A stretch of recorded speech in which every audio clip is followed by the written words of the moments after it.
for listening to Uncle Sam's Soccer Podcast, keeping you up to date with the latest in American soccer. And don't forget to subscribe.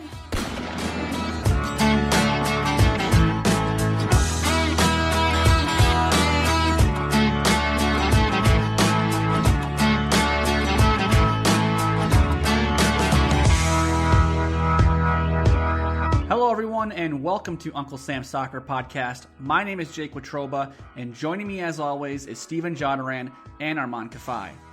On today's show, we are joined by the president of Austin Anthem, Josh Babetski, as we discuss all things Austin FC following the news last week of the club's 30,000 season ticket deposits.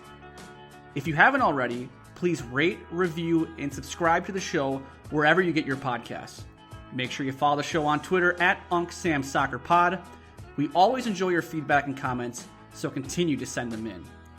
Now, let's get to our discussion with Josh.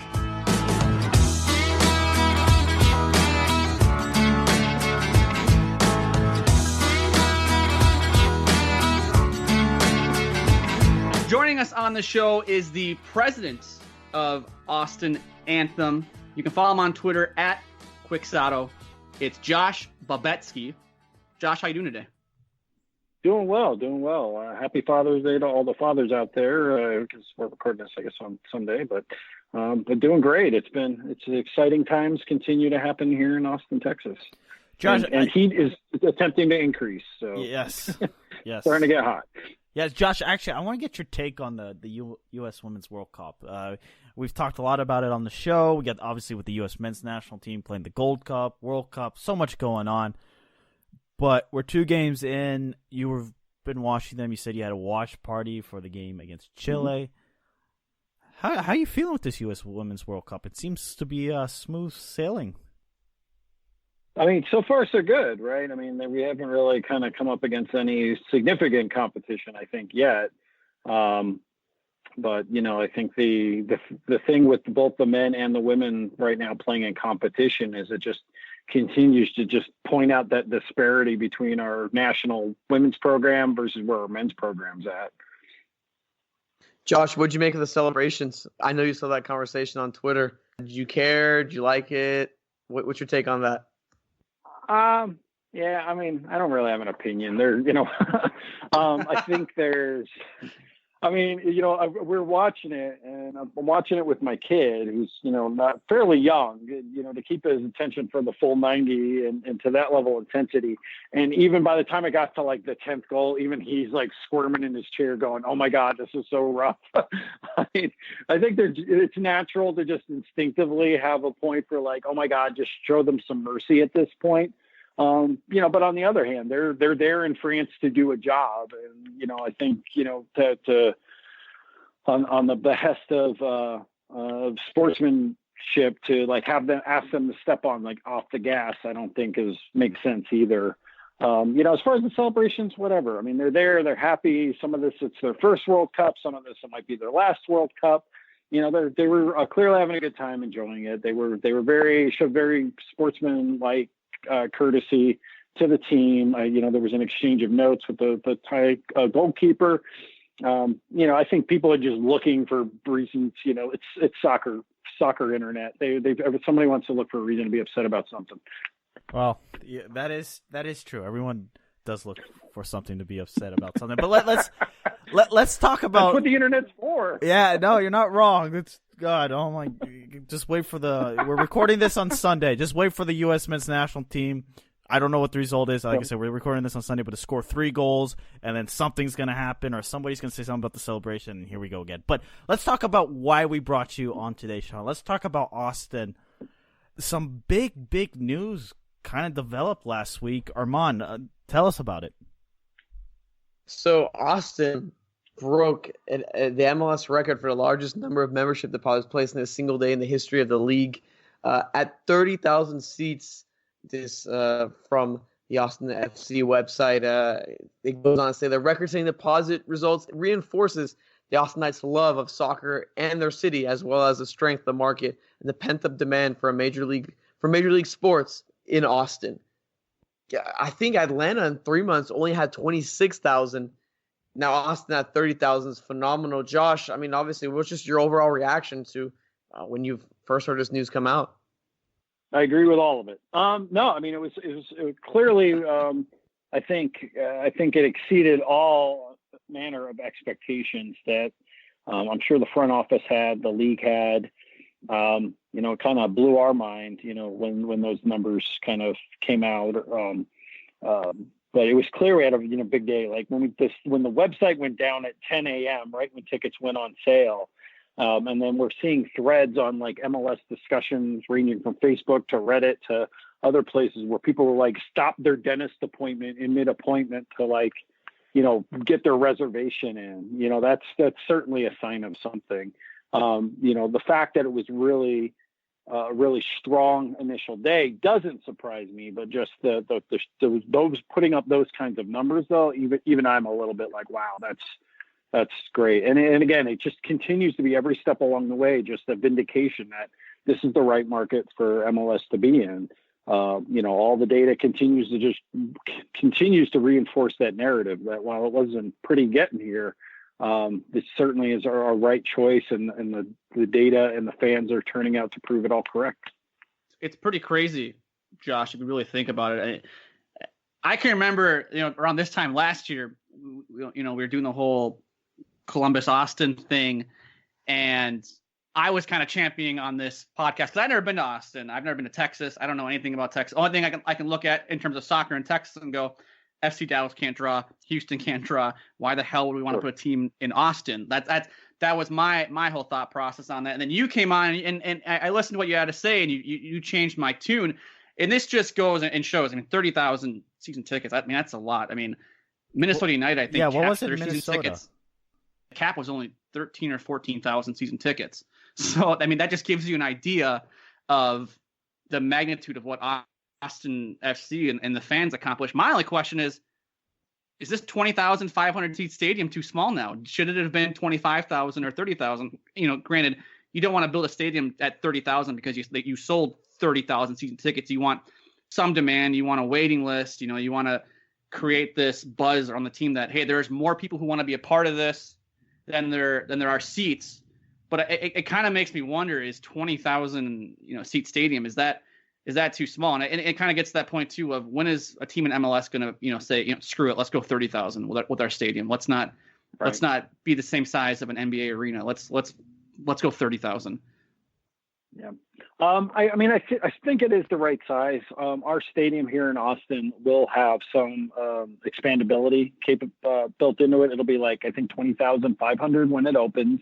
And I think they can add another couple thousand seats into that. It's built into the designs. But yeah, I mean, any person in ticket sales in the business will tell you that, you want a very healthy waiting list to have it at the ready and at the go to shuffle people in. It's the Applebee's thing, right? You always want people waiting to get in. You never want to have just to be able to accommodate everybody. And then, if there's a dip or anything, then, that starts getting to be, very apparent. And, as mentioned, as we see in other facilities that can't even fill what they have. So, I mean, long term, yeah. I mean, I hope they absolutely, I would love nothing more than in 5 years that, pre-court and team are just complaining that we actually need a bigger venue now. Or we need some kind of clearance to like stick another concourse in somewhere. But I think, for right now, I think it's just proving out that, what the plan is that they are executing against is the right plan, even if it's a little undersized for the market. I think better to do that and prove it out and work out the kinks, than to overbuild. But I mean, I think these are all points to a good sign. And, and as you said, we don't even know actually what the total season ticket availability is going to be, but it's just staggering that no matter how you want to, the number of sales, deposits, that in the first day, if you didn't get your deposit in, you might be waiting or might only be able to get a partial season plan or something like that. It's just an astounding stat any way you cut it. I think what I'm concerned about is something actually we talked about on the show a couple weeks ago, and it was kind of about this repetition we're seeing now in MLS, and whether or not MLS is growing. They're getting all these expansion teams into it, but the TV ratings are not necessarily reflecting that. And I mean, we look at expansion. I mean, guys, 2015 NYCFC and Orlando. In 2017 it was Minnesota and Atlanta. 2018 LA. 2019, this year, Cincinnati. Then you have Miami 2020, Nashville 2020, and then Austin 2021. But these expansion franchises are either hitting everything on the nail or they seem to go south real quick. And my concern for Austin is, are we going to get to a point, maybe the people of Austin are very excited, but just MLS fans are just tired of talking about the expansion franchise and go like, oh, cool, this is the new team on the block.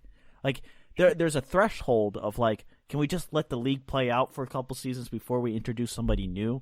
Because you have to go through expansion drafts. I mean, how are they going to be able to keep up, and how are teams able to compete in a situation where there's a new club every year on the market?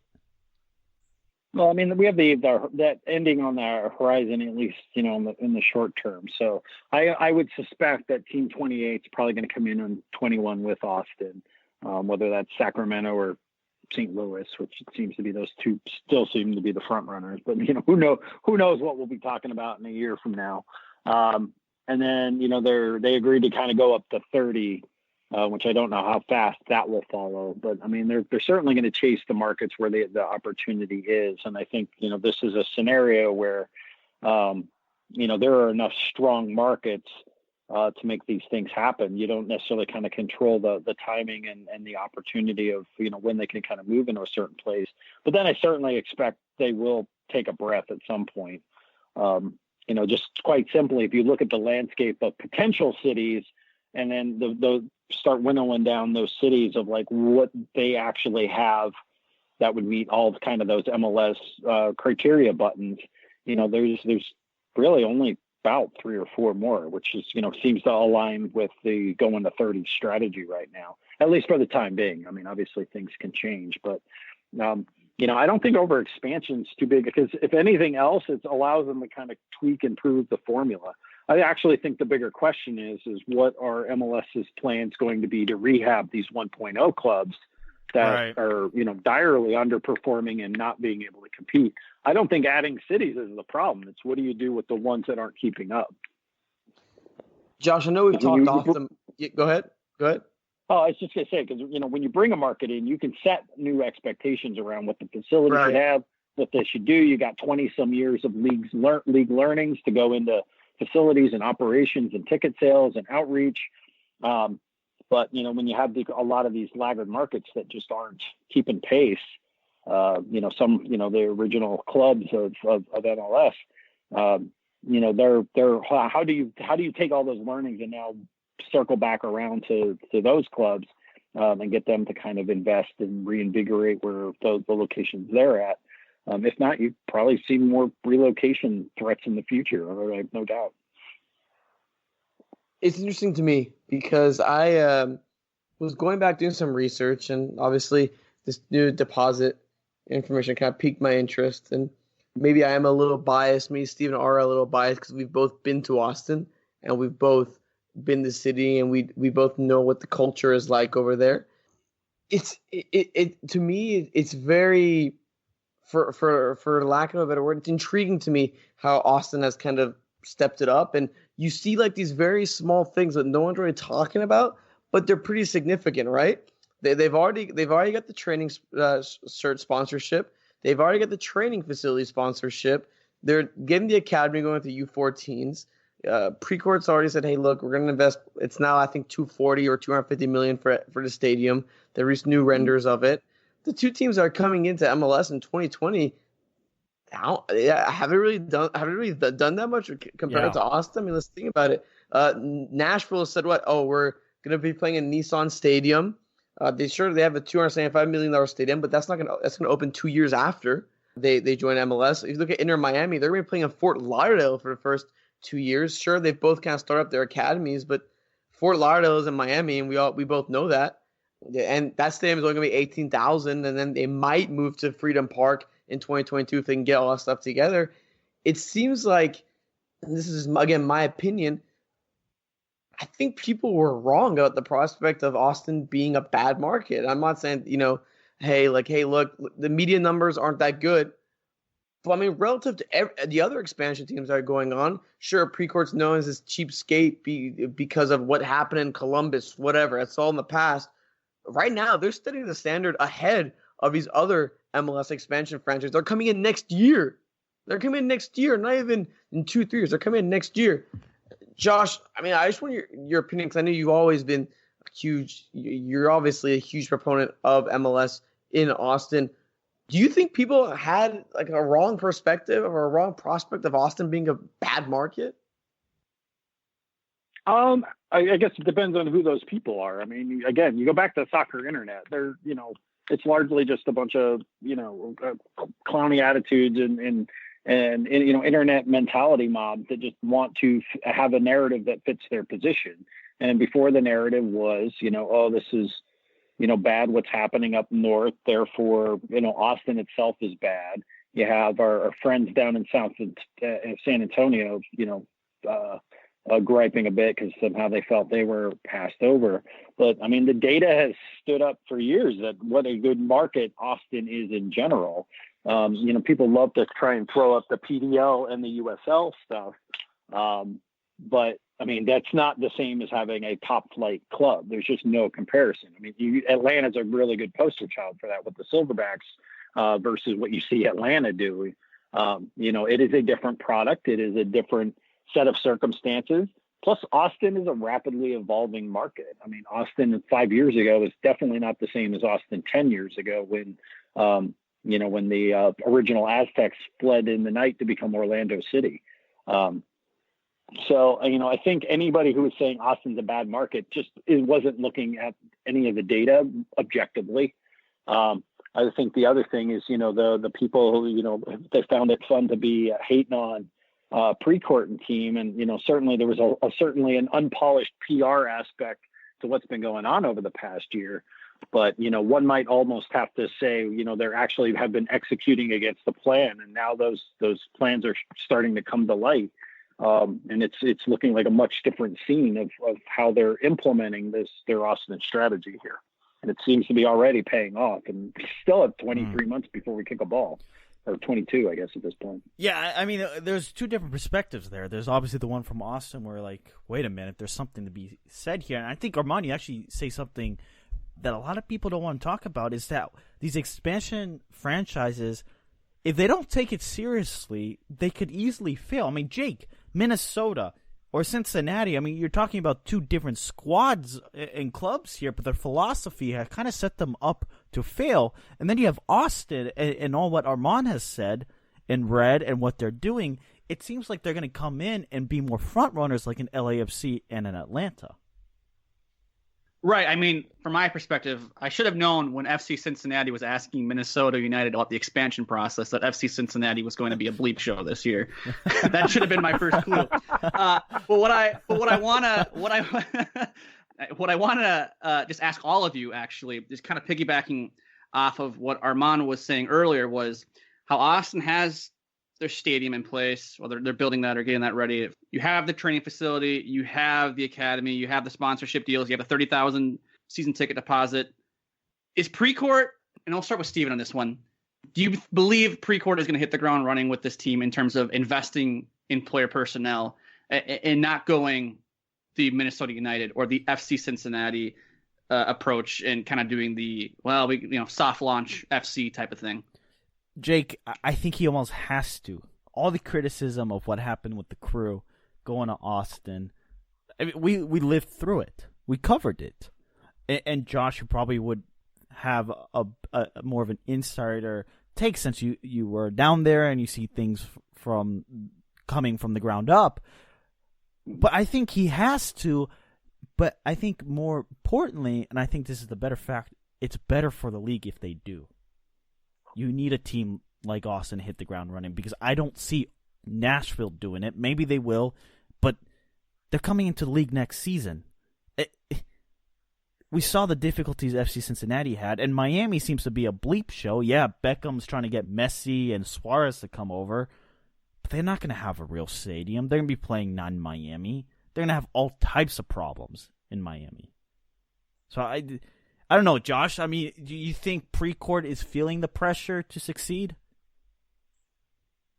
I mean, I think as an individual, yes. I mean, I think as far as a reaction to what's been going on over the past year, I think if nobody has learned any other lesson from this whole saga, this is the lesson that everybody should learn.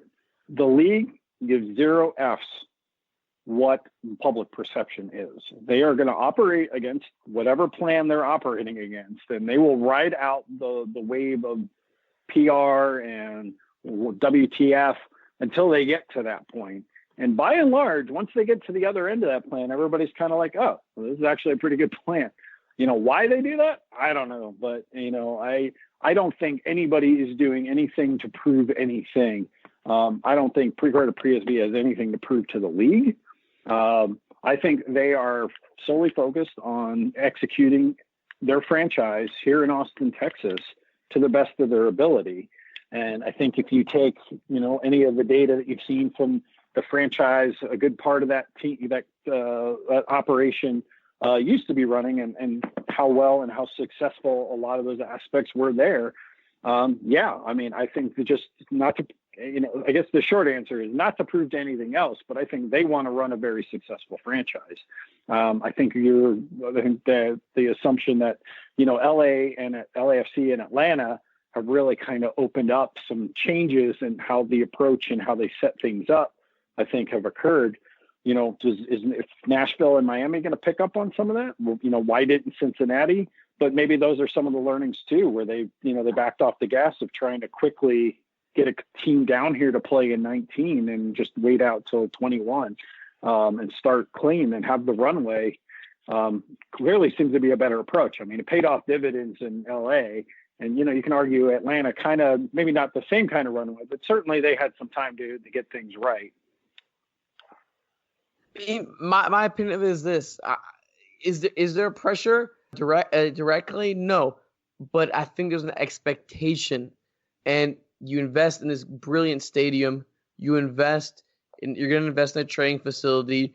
All the things you're bringing, you have to go through some like legal hoopla to get McCullough placed. You're getting this hype around this team. I think there's an expectation that the on-the-field product will be there, and I'm gonna say it from a lot of people, my friends. They know me that, you know, I do this, I write about soccer, whatever. A lot of them go to Austin, and I have been getting texts, like a lot of texts from them saying, "Hey, look, when Austin comes, you're coming." I'm like, I might be covering or I might be doing something, but yeah, I'll be there. Yeah, absolutely, I'll be there, like 100%. They're like, we're excited. Like there's a genuine, oddly enough, it's a genuine buzz for a team that's not coming around for 2 years. You know, it's very interesting to me. The people go to that discount tire, where the little stadium the thing most popular discount tire. Discount tire. Right now. Yep, they go there. They go there not to get tires, but to go take a picture next to the thing. I see the shirts. I see the hats. Maybe it's a little bit more biased because I'm in Texas. Maybe I see them a little bit more, but I've seen them. And overall, I don't know if there's pressure, but I think there's an expectation. And you know what? I think I don't know if it'd be funny or really, really just interesting to see what happened if, you know, Precourt suddenly invests, a team comes out with a DP that, you know, maybe connects with Hispanic community, maybe one that's from Mexico that can really connect, and just hits the ground running with that. And I wonder what the reaction around the league would be. But Josh, just say thank you for joining us. And as you know, we do our shameless plug. So go ahead and just plug away anything you want our listeners to find or that you want them to look at. Yeah, if you want to keep up with the latest and greatest news here out of Austin, Texas, please, you know, catch up with the supporters group, which is the official supporters group for Austin FC, Austin Anthem. You can find us online at austinanthem.org. You can find us on all the various social networks at Austin Anthem. We also have all of our content made available in Spanish, so you can find us at himno.austin.org and at Austin Anthem ES on all the various social networks. We continue to grow by leaps and bounds. We're having, record-breaking numbers. Just the sheer amount of supporters we have. And again, just the fact we still got till 2021 to play has been just astounding. Just every time a new piece of news comes out, it's just awe-inspiring how well things are going here in Austin, how excited we are to finally get to play some matches and have it all the whole team up there from Uncle Sam's Soccer Podcast down to come hang out with us and see how great Austin is. I know 2 out of 3 to do, so now we gotta get the full boat down here and do maybe a live broadcast. Yes. I love it. And Josh, I think you are still at the top of Uncle Sam's guest appearances list. So yes, don't have to worry about that. Well, if anybody gets close to my number, call me up and put me on, and I'll just do like a 5-second blurb and then hop out just so I can keep my record. There you go. There you go. All right, listeners, Josh Babetski from Austin Anthem. Make sure you give him a follow. Thanks, guys. Appreciate the opportunity.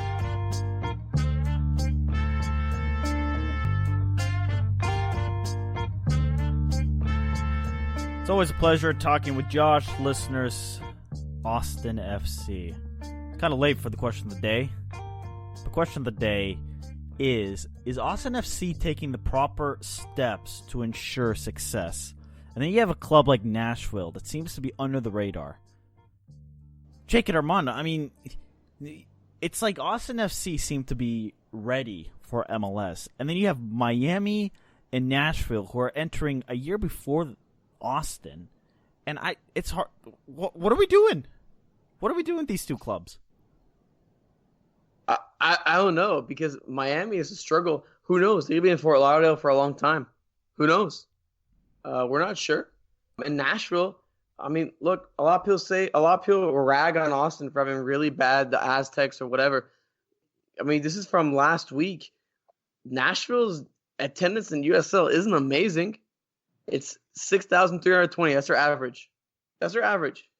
It's hard to use those arguments to rip on a market. And look, I think Austin's ahead of the curve, and it's weird to me that they're ahead of the curve compared to 2 other teams that are coming in a year earlier. I don't know. It's very odd to me. The whole thing is odd to me. You're going to have Miami playing in 45 minutes out in Fort Lauderdale, and then you're going to have Nashville playing at Titan Stadium, Nissan's stadium, where the Titans play. They're ahead of it. And I think Austin's going to give you a Portland-like feel when they're officially done. And people are going to be surprised because they've never been to the city. And they just hear all the narratives and stuff like that. But if you go to the city, me and Steven both know it. Mm-hmm. Like I said, you definitely see why MLS want to put a team in there. Surprised they didn't go there earlier. Jake, you've been through the expansion process with MLS. Tell us your thoughts when you look at Miami, Nashville, Austin. What type of feelings grow inside you? Jealousy? Like a total abort mission with their current steps? Austin FC is going to hit the ground running.